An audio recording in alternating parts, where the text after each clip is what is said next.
Welcome to USA Global TV and Radio, where our mission is to provide education, entertainment, hope, and inspiration. USA Global TV and Radio connects you with experts and audiences all around the world every single day to help you succeed in business and to live a richer life. Visit us at usaglobaltv.com to learn about career and life-changing training and mentoring programs like the Listening Mentor. Subscribe to our newsletter to stay informed about our special programs and offers. Discover how you can become a guest on one of our shows or a host or producer of a USA Global TV and Radio show of your very own. That's USA Global TV and Radio, where the doctor is always in.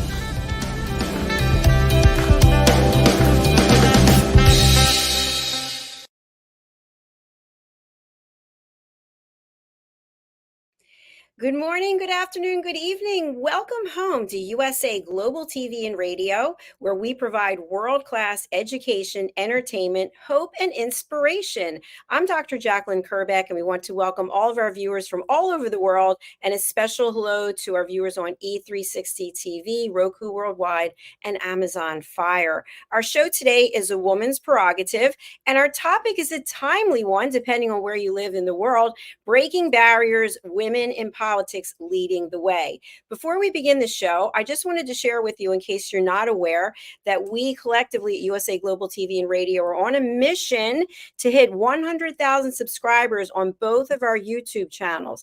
That's USA Global TV and Radio and also Dr. Jacalyn Kerbeck.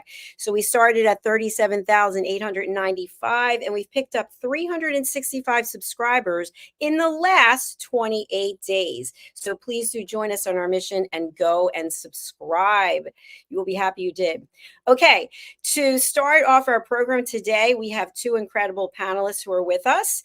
And also we do have a part 2 of this show with another one of our team members joining, Caroline HEWARD, and that starts in approximately 2 hours and 15 minutes. So let's welcome Caroline HEWARD. She is the Harley Street stress expert. She's also our resident in-house therapist here at USA Global TV and Radio. And she is the TV show host of A Woman's Prerogative Part 2, as I just mentioned, coming up. She's also the star of the Listening Mentor TV show, and she's starting back with her Talking Heads expert presenter shows later this month. Welcome, Caroline. Woohoo! There's a lot to go through there, Dr. Jacalyn. Absolutely. And by the way, I'm not sure if you saw the post that I made earlier, but you had one of the top 10 shows that you hosted for the month of June. So it was A Woman's Prerogative about climate change. So congratulations to you. Oh, thank you. Well, it was a good topic. That was a very interesting topic. Well, we have another one that's really interesting today. When I came up with this topic, I was thinking of our other panelist who is joining us from London. Dr. Justina MUTALE is an incredible woman. She really advocates for women and for equality. She is someone who has taken the time to go to various places across the world and focus on education, focus on understanding what other cultures are going through, how people are living their lives, and how can she and her team best get involved to support them and help them. She's also an author, and she's going to talk to us a little bit about her book. Let's welcome her right now, Dr. Justina MUTALE. Hello and welcome. Hi, Dr. Jacalyn. Thank you very much. And Caroline, it's always a pleasure to be on this show, and of course to talk about women's prerogative, issues that affect women, how women can deal with those issues, what obstacles we face, and how can we jump over those obstacles to get to where we want to get to. Absolutely. So thank you very much. Thank you very much. And I wanted to just share that, at least here in the States, there was a time when women couldn't vote, when women didn't have a say. And so today, wherever you are in the world, if you are not getting involved in politics or what's going on, that certainly is your preference. And if you do get involved, you have the ability to make a difference by sharing your voice and casting your vote. So Dr. MUTALE, I want to go over to you first. You have a book that you've written, The Art of Iconic Leadership. And in that book, you've mentioned that there's a lot of references to women in politics. Tell us why you wrote this book and what you want people to get out of it. Okay, this is the book. If you can, oh God, oh God. Uh, I don't know how. Okay, so this is the book. There it is. Oh. Yeah, so this is the book, and the title is The Art of Iconic Leadership Power I review in this book. I actually review the power secrets of female world leaders. So, which fits in with today's topic about women in political leadership. In this book, I highlight and chronicle the leadership journeys of women in political leadership. But of course, I touch on women in economic leadership, in charitable groups, for example, people like Mother Teresa. But the bulk of the book talks about women in political leadership. That means that those women that have been the first ever female president of their country, the first ever female head of state, the first ever female head of government in their country. And I wrote this book because as a gender advocate, I just got tired of hearing that we have a deficit of women's leadership because there are no role models to inspire our women and our young women and girls into leadership, especially in political leadership. But then I recalled that as I was growing up, I grew up around women that were natural born leaders. And of course, in going to school, I learned through history and other classes that we did in school, and also in studying international relations and politics. I learned about a lot of women that stood up and became the leaders of their countries, of their empires, of their kingdoms as well. And of course, I live in the United Kingdom. We had Queen Elizabeth, who reigned for over 70 years. She was the longest reigning monarchy by the time that she passed on, having seen, having observed so many, I think 14 prime ministers in the UK. Was it 12 secretary generals of the United Nations? And so that was a woman, of course, and of course she led the way. So in my book, I chronicle other women that have led the way, especially in political leadership. And of course, I assert that women make better leaders, especially better political leaders, because women have the natural attributes or the natural traits or they bring to the table their natural wisdom, which makes them more effective leaders than men are. I wrote this book in 2020 when we were going through the pandemic, when we were all locked in, and I thought, what can I do in this lockdown while I'm locked in the house? And I thought, let me finish off this book. So I have an example. For example, during the COVID lockdown, the 6 countries in the world that did better and fared better and attended to the COVID pandemic were all led by women. So that brought to the fore the power that women have and how women are capable of dealing with let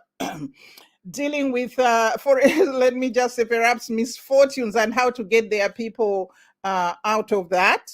So I chronicle those 6 women from 6 different countries. For example, at the time we had Jacinta Ardern of New Zealand, who showed sympathy, how sympathetic women are. And sympathy is a natural born attribute of women.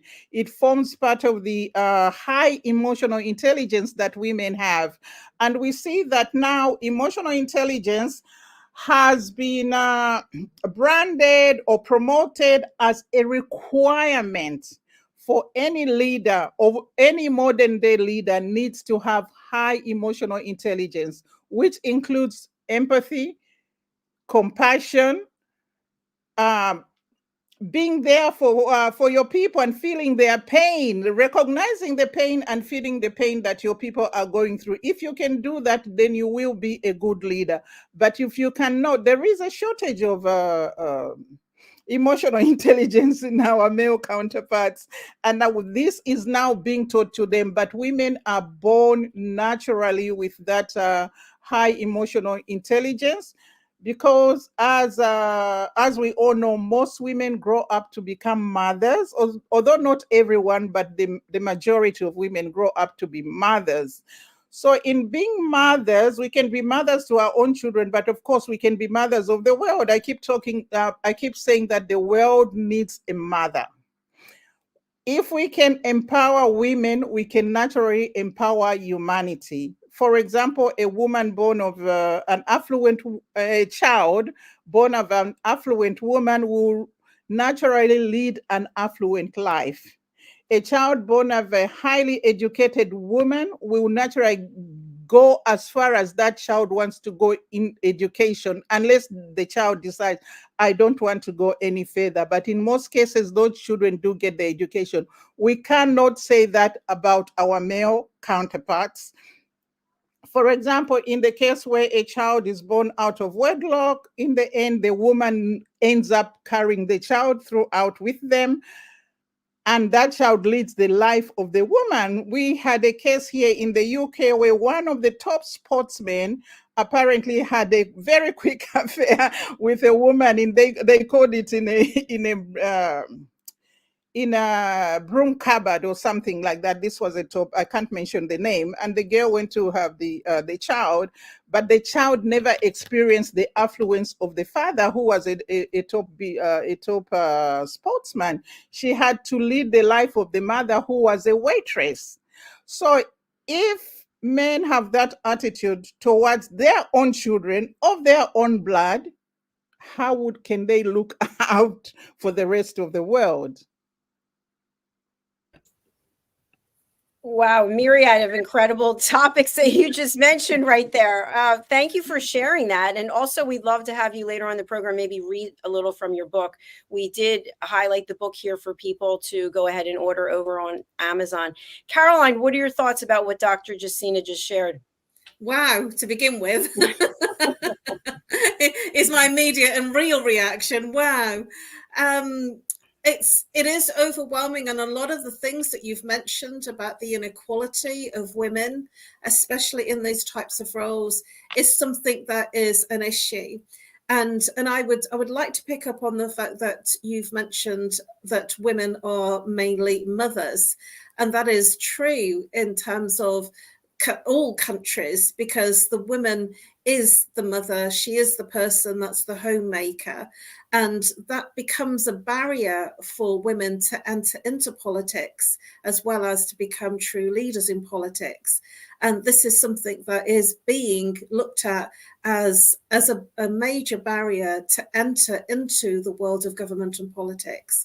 And as such, their compassion in terms of what they would look at would be different to men, and yet there is that immediate barrier. Also, I was looking at the barriers to enter into politics, and the fact is that it's a very masculine dominated industry, and I'm going to call it an industry because it's masculinated throughout. And in terms of having women at the forefront, our first woman in the UK that became a national leader in a party was Margaret Thatcher. And she was actually very masculine. The reason that the Brits brought her in was because they were thinking that she would give us something different. But she was actually very much leading from a masculine energy. And she did rule with an iron fist. And essentially, she didn't do great things in terms of the politics of women getting into power, but she did do a lot of things in terms of changes, and she changed things, and she was able to because she was a woman. So I do believe that when they get there, they do have the parties and people's support because they're leading from a different place. And another thing that I did pick up in my own research is that women, especially in the third world countries and in the poorer countries, essentially they're not deemed as leaders. And so it is much harder for places like India to have and to have these types of women in those leadership roles. And yet in my research, I did find that Namala, I'm going to be forgiven, hopefully, for mispronouncing it, Sithamaran, I think it is. She's India's first full-time female finance minister. And that, for me, when I found that in my research, I was bowled over. I just thought, wow, because a place such as India, where women are very, very second to the donkey, essentially, and I say that genuinely because there is a lot of women that are still not seen as equal in India. I felt that it was wonderful to read that, and I was very inspired that there is changes, because there is so much inequality in these types of countries. It was just really rewarding. It was overwhelmingly joyous for me to find that in parts of my research. So in terms of the other things that you've commented on, you know, the woman is the homemaker, and so she has other responsibilities. And these can be barriers for her time in terms of being able to enter into the world of politics and to find that she's going to be taken seriously. And the book, I'm interested to hear more about your book, Dr. Justina. Thank you, Caroline. You shared a lot as well. And Dr. MUTALE, what I'm wondering, I know you've traveled the world and you've met with world leaders. You've met with a number of people here in the States, as well as, I believe you've met with Michelle Obama. I'm not sure. Is that right? Yeah. Yeah, I thought so. It's pretty amazing. What do you feel are some of the qualities and characteristics that female world leaders involved in politics need to have that maybe they're different than what men have? Yeah, like I already said, my book talks about the powers, and those are the qualities and leadership traits that women have. I just want to go back to what Dr. Caroline said.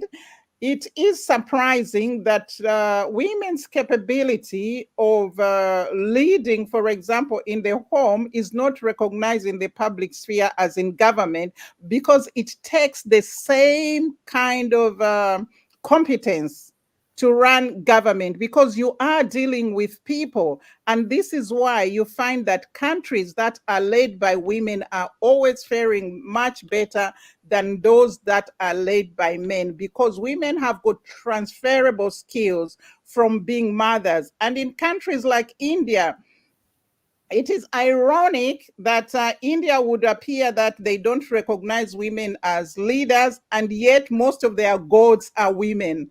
India is one of the countries that recognizes the feminine spirit as being superior to the masculine spirit. And also, I just want to say that there is this, I don't know how to put it, but the belief that people, for example, in Africa or places like India, perhaps what is called third world countries, women are not allowed to lead. That is a myth. That is not true. That is not, for example, the Africa that I know. In Africa before colonization, women were leaders. Women were equal, or in most cases, even superior to their men, until we had the colonization that tipped the what was called the subsistence economy, in which men and women both tilled the land, and the land in those times belonged to women. That was before colonization brought its own rules with the Western way of doing things. Now, when we move to countries, for example, in Asia, India has already had Indira Gandhi as a female president. The US that hasn't had a female president as yet. The first ever female president of prime minister is from Sri Lanka in 1960. And the US, as a top democracy, has not as yet had a female president. The UK, as a top democracy, only had Margaret Thatcher in the late, was it the 80s, when she became prime minister. So in those countries, like African countries and perhaps in Asia, because of this colonization that brought in new ideas, of doing things, new ideas of government, new ideas of leading. That is what tipped the status quo and put the women at the back. But before colonization, women were top level leaders in most African countries. And I can give the example, for example, Rwanda. Before the genocide that happened in 1994, Rwandan women, of course, according to the colonizing way of leading, Rwandan women, they needed permission from their husband to be involved in politics, in community work, in business, or whatever it was. But when the genocide happened in 1994, there were more men that were killed, captured, or imprisoned, and leaving women on their own. So women woke up one day in Rwanda without the men to get a permission from. To do anything, you needed a permission from a male relative, your husband, your father, your uncle, your grandfather, or even your young brother, as long as it was a male. But then they woke up one day and found they had no male with them. Overnight, they rose to the occasion. Overnight, they were thrust into leadership positions. But because this is already leadership skills already lived in those African women, they rose to the occasion. And by 2014, the elections in 2014, there was 64% of seats in parliament were taken by women in Rwanda. And 45% of businesses were being done by Rwanda. And Rwanda is one of the fastest growing economies in the world. Rwanda also became the centerpiece of Africa in all ways of, in all human development indicators, as also as the political and the economic indicators. This is because women are at the forefront of leading Rwanda in political leadership. So the idea that women in African countries are not leaders, that is not true. That is a colonial thing that came with it. But in my own country, Zambia, for example, we have already had a female vice president way before the US could have one. We've had a female head of the judiciary, female head of the police, female finance minister, female, we've got loads of female mayors, and we have a lot of females at the top, heading top positions in Zambian government, in the Zambian economy, and also in the Zambian society. And a lot of also, for example, South Africa has already reached that 50-50 requirement, where we have 50% of women in parliament and 50% of men. Whereas here, for example, in the UK, I think at the moment we are up at about 22% or 19 to 22% women in parliament. Some of the highest some of the countries that have the highest number of women in political leadership are in Africa. And this is because it's natural for African women to rise and get into leadership than it is for our colleagues in the Western world, and for which in Africa we played along for a little while. And now that the United Nations decided, okay, we need to have quotas, for example, 30% women in parliament, we went over that into 50%. And for Rwanda even went into 64%.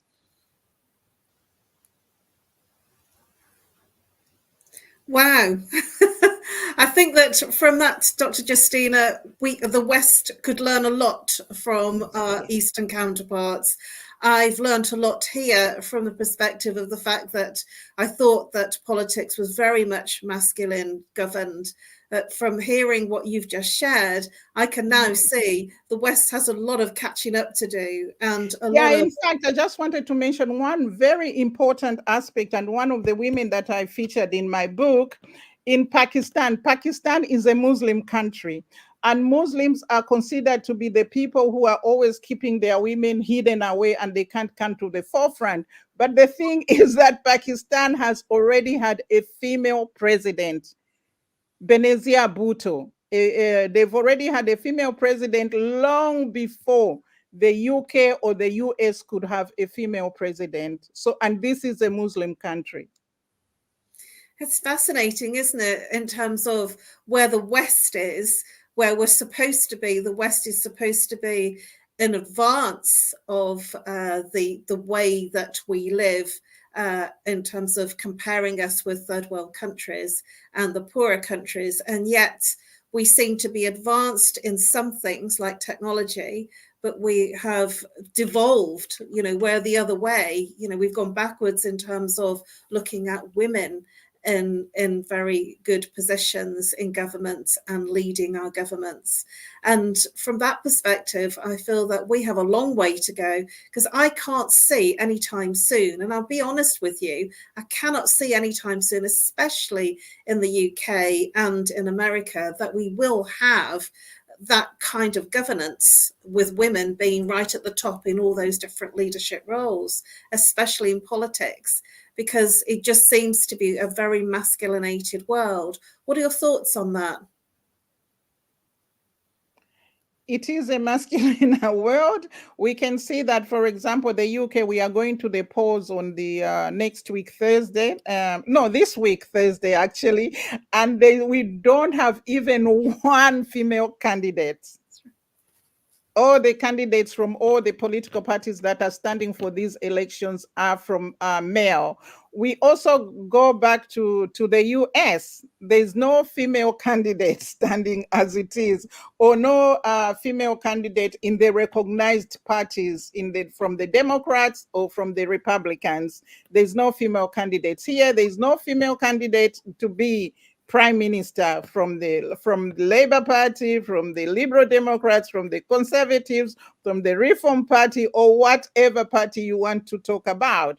And also, since Nicola Sturgeon left as first minister of Scotland, we haven't had a woman leading any of the four nations that make up the United Kingdom. But we have had, according to my research, in Africa, we have had over 40 women that have been president, that have also been prime minister.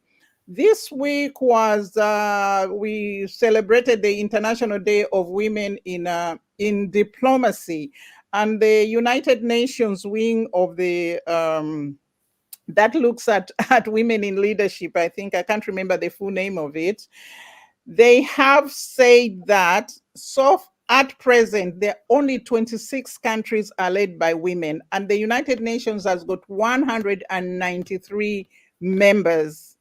And of course, 113 of those have never, up to today, they've never had a female leader or female head of government or female head of state or female president or female prime minister. And those 26 current 26 female political leaders in those countries make up only about 7% of the members of the United Nations. So you can see how all of this is done, and also you can see how, of course, politics is a boys' club. I know I have come to understand that sometimes what holds women back, it's not motherhood, because motherhood can pass very quickly. And when you look at, for example, in the US, both Joe Biden and Donald Trump, they are above the childbearing age. But we don't have women there. They would have, normally women have their children by the end of their 30s, or maybe to go into the 40s. If somebody's going to be late, it will be the 50s. So they've had in between there all these 20 years in which they are trying to become, to be at 79 or 80, which is about 30 years. So a woman who had their children would have grown up and gone away from home, done their education, the woman would be free and they should be able to stand and become president. Motherhood should not be an excuse. It's an excuse in early years in life. But as you look around, we see that most world leaders are way beyond the childbearing age, whether it's men or women.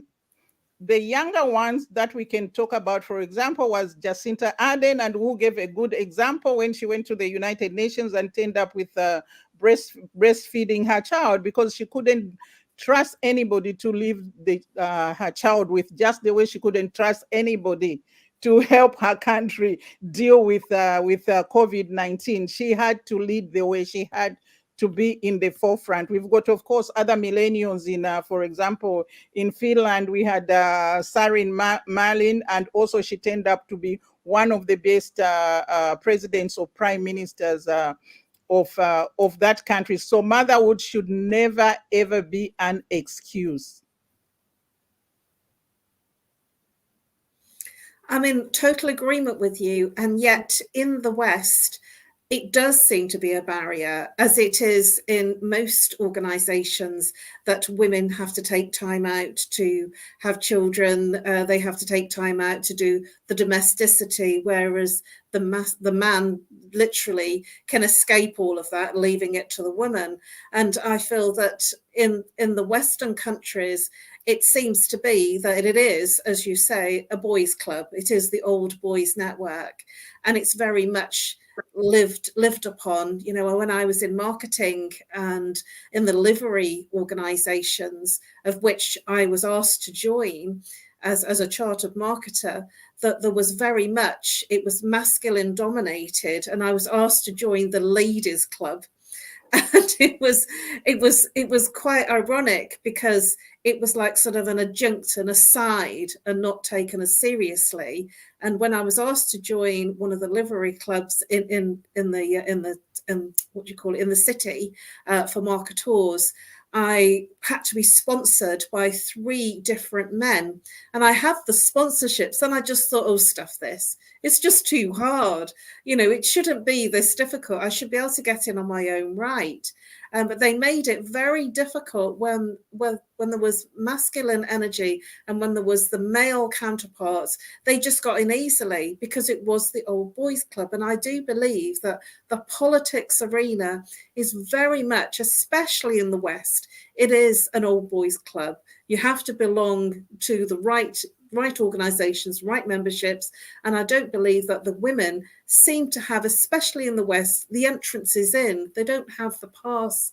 They don't have the rite of passage. And the ones that have done, and I can mention Liz Truss as one of them, who came in and went out. You know, she was in and out the door, I think, within about 3 or 4 weeks, and then did all sorts of things. And this is what happens in terms of, now they've let in a woman and it didn't work, and she made a real mess of it. Everything's being put onto her as it's being made a mess of. And so I'm not sure whether we're going to have another woman standing for a long time, because they're making a joke. You know, it's almost like they're making it so difficult.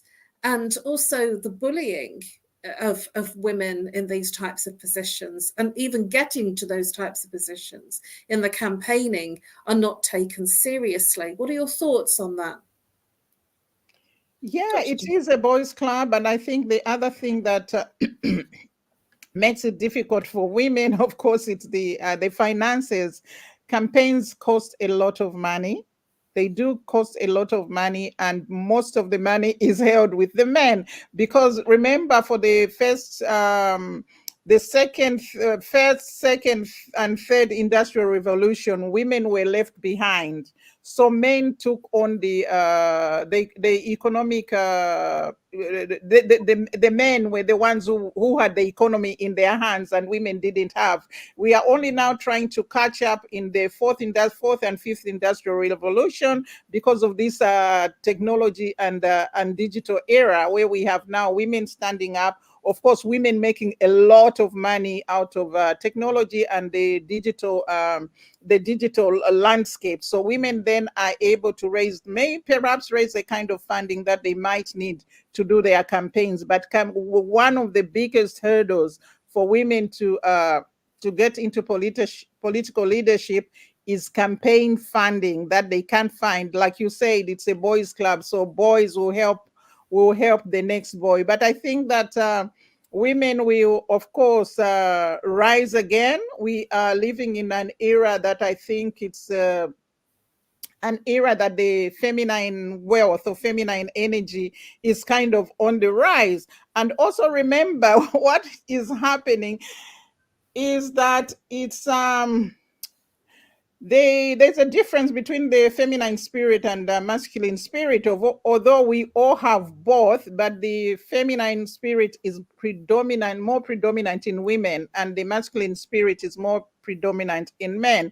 And from what I have read, the masculine spirit is about it's about me. Everything should be about me. If things make me happy, then I don't care what the rest of the people think. But the feminine spirit is about building. It's about building the nation, building the family, building the nation, of course, building the world, building the economy. So it's about sharing. It's about building those people, looking after the people, those around you. It's about this emotional intelligence where you tune into the feelings of the other people. And of course, you have empathy and compassion to what they are going through. And that is most of the time is lacking in the masculine spirit. But now the feminine spirit is rising again. It's rising in the economy. It's also rising in the politics. It's rising in the political leadership of the world.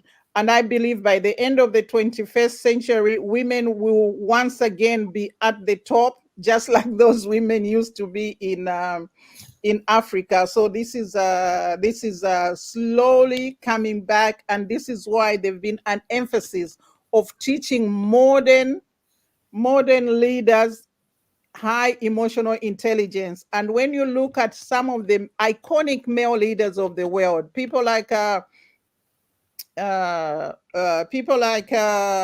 Mahatma Gandhi Perez, people like Barack Obama, people like Nelson Mandela, all of these, when you look, they have very high feminine spirits in them. And of course, they have very high emotional intelligence. And that's what made them iconic leaders of this world. So as the feminine spirit is more predominant in women, it is rising now, and the women are rising with it. And eventually we'll have the women leading the world the way it should be. Remember, we say Mother Earth, Mother Nature. We are the mothers. We are the guardians of the world. We are the guardians of humanity. Once women lead, then we can expect the prosperity for all, and we can expect the human prosperity, and we can expect the world to prosper because we take our children with us as mothers. Well, Dr. Justina, that's been an incredible input, and I'm sorry, we've literally run out of time, and we've also lost Dr. Jacalyn too, as she's had to rush out. So I want to bring our attention to what you do and how people can contact you.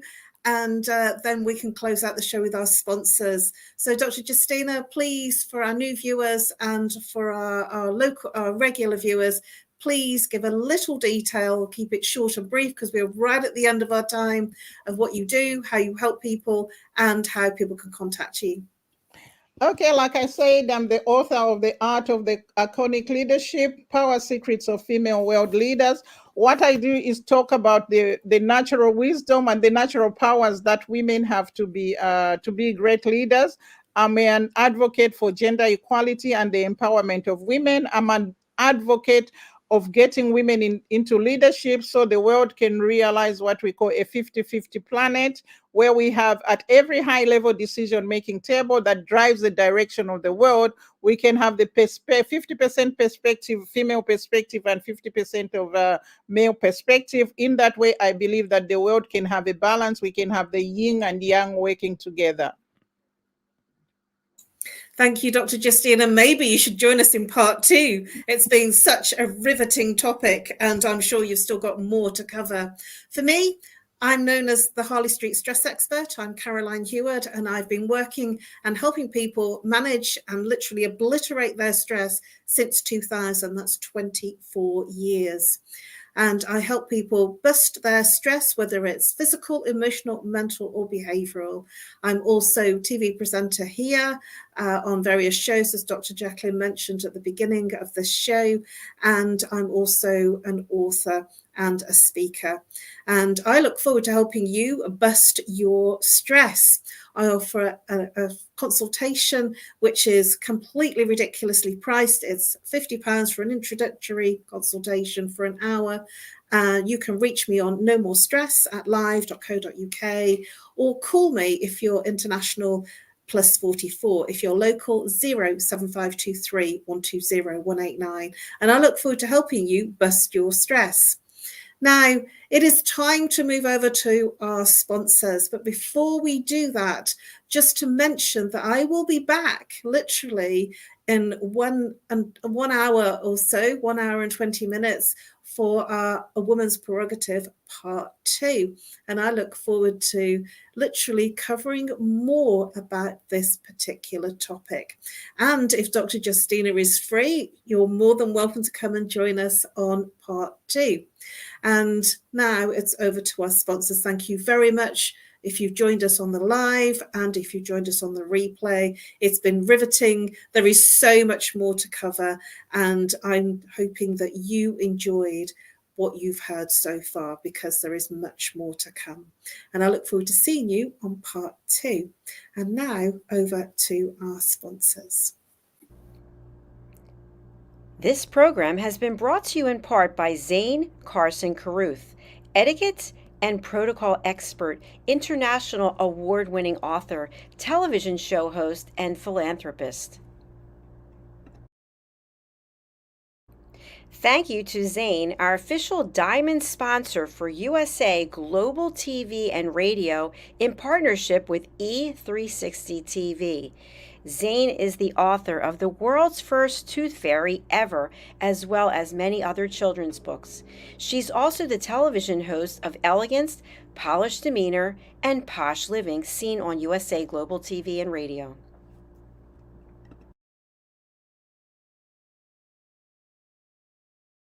Hi, my name is Zane Carson Carruth, and I'm the author of this book, The World's First Tooth Fairy Ever.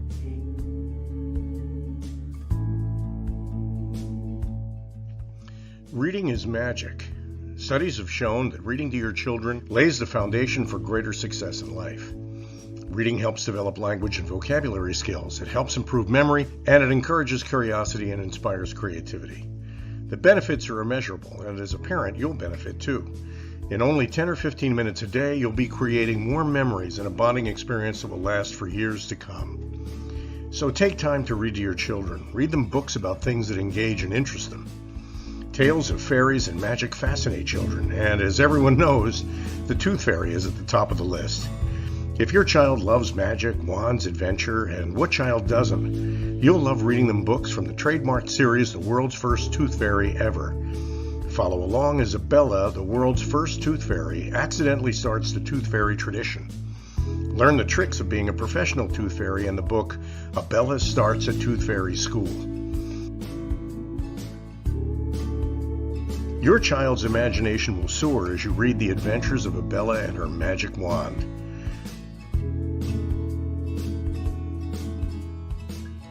These wonderful books are available at worldsfirsttoothfairy.com and at Amazon, Barnes & Noble, and Walmart.